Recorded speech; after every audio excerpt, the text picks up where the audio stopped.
Jonathan Kuminga's agent said what? What's going on, Dub Nation? You're watching Warriors Today by Chat Sports. I am your host, Tyler Smith. And on today's show, we have a new Jonathan Kuminga update. But it's not an update that sees things materializing as far as a resolution goes between Kaminga and Golden State. No, Jonathan Kuminga's agent took to Twitter after kind of a source-off was going on between a couple of reporters out there and as to whether or not the Warriors actually offered Kaminga a substantial amount of money before last season started and he was eligible for a big-time extension. Now his free agency is dragging on, and we're going to talk about all the details as far as those offers went, or I guess maybe those offers didn't go. First, though, make sure you go down below and hit that thumbs-up icon if you want the Kuminga saga to end soon, because it's getting a little bit, to be a drag right now. We don't want this to head into August or late August or into training camp, which we'll talk about later on today's show. So manifest this thing ending real soon. Go down below and hit that like button on today's show. All right, here is the tweet from Aaron Turner, agent of Jonathan Kuminga, and it was a reply to a tweet that had talked about, Kuminga being offered $30 million a season prior to the 2024-2025 NBA season starting, and he was eligible for a contract extension. Remember, Moses Moody got a new extension before the season started. Kaminga was eligible for a similar type of deal, but nothing ever materialized, and he decided to gamble on himself and enter restricted free agency this offseason. Aaron Turner replied to that remark about $30 million being offered, and he said, "No one on our side was turning down $30 million a year. Our camp is smarter than that. Narrative makes no sense. Twisted up Slater's words, I think." And Anthony Slater, we know, is one of the more tapped-in individuals when it comes to the Golden State Warriors. And he had said this when it comes to what Kuminga was offered way back when. And he said, "It's possible Kuminga would have accepted a contract below max value, but the Warriors never upped their offer." And in parentheses, he says, "somewhere near the $30-ish million per year range into an appealing enough ballpark." So the two sides plan to be Kuminga's fourth season play out before revisiting his future. And that's where we are today. And then back in May, we heard from Jake Fisher that the Warriors offered 5 years, $150 million before the season started, and that Kuminga turned that money down. And that was kind of what his agent took to Twitter to kind of rebuff there and said there was never an offer of $30 million per season. So it's kind of a source-off going on right now because there's a couple of other Warriors insiders that are agreeing and kind of on Aaron Turner's side in this scenario. On the Dubs Talk Live podcast, Bonta and Monte Poole said the following. They had this little back and forth about Kaminga, saying, "The Warriors never got close to offering anything in the $30 million range for Kaminga. Heck, numbers weren't even passed along. Like, there was never an offer at all for Jonathan Kuminga." And then Monte Poole eventually wrapped things up by saying, "Not only did the Warriors not offer that, but nobody's offered that. We know the Kaminga market has been pretty shallow at this point." And Bonta kind of was going on in between those two quotes saying, like, he had a hard time believing that Kuminga would turn down even $25 million per year annually if he was offered it at the time. Like, given his situation where he was in and out of the lineup playing, 15, 20, 25 minutes a night, like, it would be ridiculous for a player or his representation to not say, "Dude, sign that contract immediately. Your role is uncertain and you're getting offered $125 million over the next 5 years. You'd be silly not to accept that."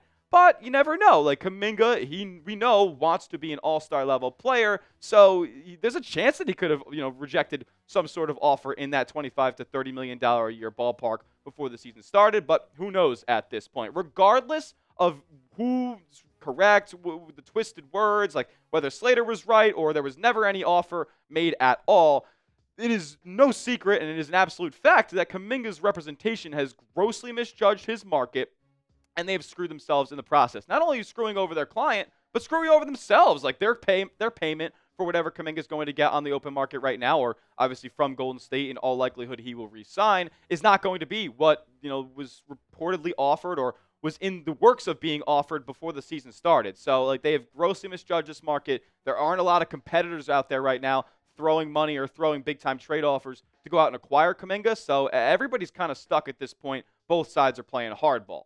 What do you guys think, though? What's your take? Let me know down in the comments section. Do you think that the Warriors offered Jonathan Kuminga $25 million a year or more, like $25 to $30 million on a long-term deal? You let me know what you guys think or who you believe down in the comment section. Yes or no, did the Warriors offer JK that big a bag or not? Look, man, I don't know what to believe, to be quite honest with you. I always take Slater's word as the Bible, but like he says in the 30-ish per $1 million a year range, and then Aaron Turner saying that they weren't offered $30 million at all. So were they offered like $27 million a year? Like how are we getting into semantics here, or when he's just standing firm that 30 M's was never offered? At this point, I feel like they would have offered Kaminga something in the realm of $25 million a year. We know how much Joe Lacob has invested in and how much he believes in Jonathan Kuminga as a basketball player. So I don't doubt that there's a chance that they offered that type of bag to Kuminga. Maybe not $30 million a year on the dot, but something in that ballpark. And I think that Kuminga would have been silly to reject that at that point. And we know that he's not going to get that now from Golden State. And we also heard from Monte Poole yesterday that conversations are sparse with Golden State and JK. So this really doesn't look like it's coming to a resolution anytime soon. And we're getting closer and closer to what I believe is a doomsday scenario for Golden State, because we know the rest of their offseason has been held up to this point because of the Jonathan Kuminga saga. So Monte Poole had kind of gone into a little bit further of an explanation when talking about this scenario, and he said this: the Warriors may be, I hate to use the word stuck, but they may be, the Warriors coming into this situation, may be stuck into training camp if nothing happens. And that might be the worst case scenario right there, because that's not what either side really wants. Like, Kuminga wants to get paid, but he also wants to be out there on the basketball court and not be the biggest distraction in the world. And even if they re-sign him, he's already going to be some level of a distraction. This is a doomsday scenario, and I think it would be completely unreasonable for this to leak all the way into training camp. Like, Kuminga's camp and the Warriors, coincidentally, cannot be that stubborn from both sides. Like, have to come to an agreement at some point. It really doesn't look like there's going to be a sign and trade that comes to fruition. So at some point, they got to meet in the middle here and come to terms on a deal. We'll talk about why this is unreasonable and why the Golden State Warriors are kind of stuck with Kuminga's scenario in just a moment. But first, I got to show you guys this awesome deal with our friends over at Fanatics. I know the Warriors didn't win the finals this year, so like, this isn't a crazy, memorable playoff shirt, but I think it's still pretty fresh, and it's on sale right now with our friends over at Fanatics. It was like $35. Now it's $18. You guys can get yours today at this link right here, chatsports.com/win4bay. By all accounts, this is a successful season for Golden State after they traded for Jimmy Butler, so I would want to commemorate it by getting a shirt this fresh. This link right here, chatsports.com/win4bay. I put that link in the comment section and description of today's video to make it easy for you guys. Go get yourself some Warriors 2025 playoff merch right now. All right, this is why this would be a doomsday scenario if this leaked all the way into training camp. We showed you guys this graphic on yesterday's video where the Warriors only have 9 players signed at this point, not including the 2 second-round rookies that they drafted, Alex Tui and Will Richards. So they still have to sign 5 players before the start of the season, not including Kaminga, not including Kaminga, Tui and Richards. So 3 players after that they are going to have to be coming to agreements with. And we know that 2 of them are Al Horford and De'Anthony Melton. Like, now, it's not guaranteed that this is going to happen, but we heard from Brett Siegel and people around Summer League saying that everybody in the league basically thinks that there are verbal agreements to be made between Al Horford and De'Anthony Melton and Golden State. Al Horford will all likelihood take up the $5.7 million taxpayer mid-level exception, and then De'Anthony Melton will be taking a vet minimum slot as he recovers from a torn ACL suffered just 12 games into the season last year, beginning with Golden State.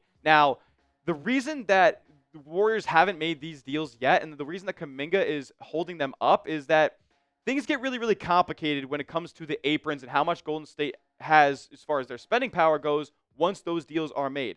Once they offer and sign Al Horford and De'Anthony Melton, without Jonathan Kuminga already factored in, they would be $17 million away from the first apron and $30 million away around from the second apron, which they are not coming close to as far as their spending this offseason. They just don't want to be in that scenario. So the big dilemma, and the reason they have not signed Al Horford or De'Anthony Melton to this point, is because using the taxpayer mid-level exception hard caps Golden State at the first apron. So they would be hard capped of $17 million of spending power, and that's it, no matter what. Even because Jonathan Kuminga was a member of their team, he's restricted, he's tied to them, they can still, no matter what, not go over $17 million at that point. So that would make any Kuminga offer sheet beyond that legitimately, legally unmatchable for Golden State. So they physically cannot sign Al Horford and hard cap themselves before resolving the Kuminga stuff. So that's why the fact that this is taking so long is really damaging for Golden State, because you can't risk those guys finding another home. Like, Al Horford has suitors out there